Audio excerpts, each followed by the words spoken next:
ke kawasan Menteng di posko pemenangan Anies Muhaimin. Rekan saya Tifal Solesa akan melaporkannya untuk Anda. Tifal, silakan.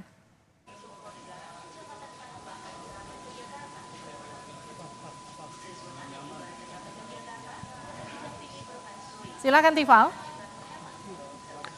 Saya tidak bisa mendengar suara Anda sebetulnya Friska, tapi yang bisa saya jelaskan di sini bahwa dari tim nasional pemenangan pasangan Anies Baswedan Muhaimin Iskandar ini tetap menantikan hasil hitung atau rekapitulasi suara yang dilakukan Komisi Pemilihan Umum secara berjenjang untuk melihat lagi berapa perolehan suara yang didapatkan oleh pasangan Amin dalam pemilihan presiden 2024 ini.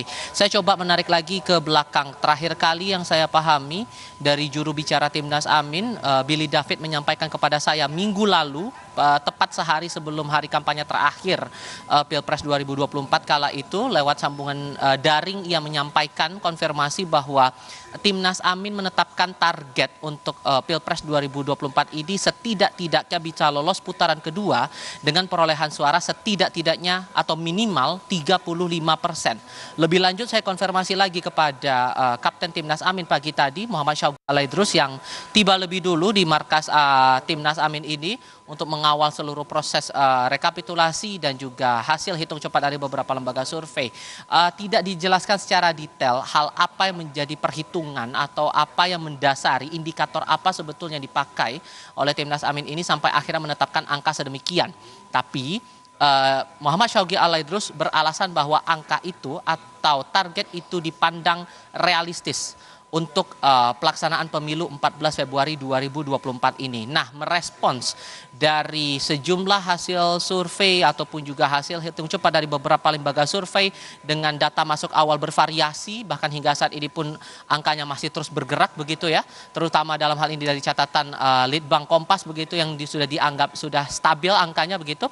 Dari Timnas Amin beberapa jam yang lalu sudah menyampaikan keterangan persnya, baik itu dari Kapten Syaugi Alaidrus maupun Co-Kapten Sudirman Said, kemudian Thomas Lembong yang juga kami temui beberapa menit yang lalu, bahkan dari Ketua Tim Hukum Nasional, Ketua THN Timnas Amin, Ari Yusuf Amir, menyampaikan bahwa tim masih akan melihat hasil rekapitulasi yang berlaku secara berjenjang yang dilakukan oleh Komisi Pemilihan Umum maksimal sampai nanti kita ketahui hasil rekapitulasi akhirnya pada 20 Maret 2024.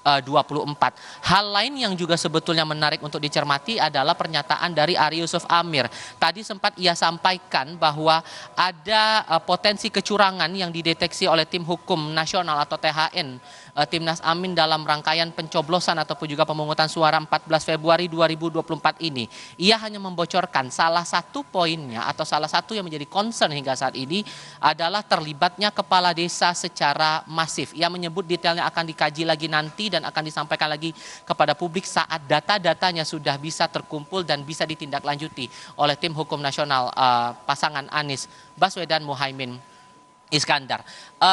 Anies Baswedan juga beberapa menit kemudian setelah keterangan pers dari perwakilan Timnas Amin juga menyampaikan bahwa hasil hitung cepat dari beberapa lembaga survei ini tidak serta-merta dianggap begitu, tidak serta-merta menggambarkan hasil rekapitulasi akhir, sehingga pernyataannya sejak pertama kali ia tiba di markas Timnas Amin hingga terakhir kali sebelum meninggalkan Jalan Diponegoro 10 Menteng Jakarta Pusat, yang menyampaikan kita tunggu saja. Itu penegasan yang berkali-kali diutarakan oleh Anies Baswedan. Sayangnya tadi Muhaimin Iskandar selaku calon wakil presiden dari usungan Koalisi Perubahan ini tidak memberikan tanggapan apapun.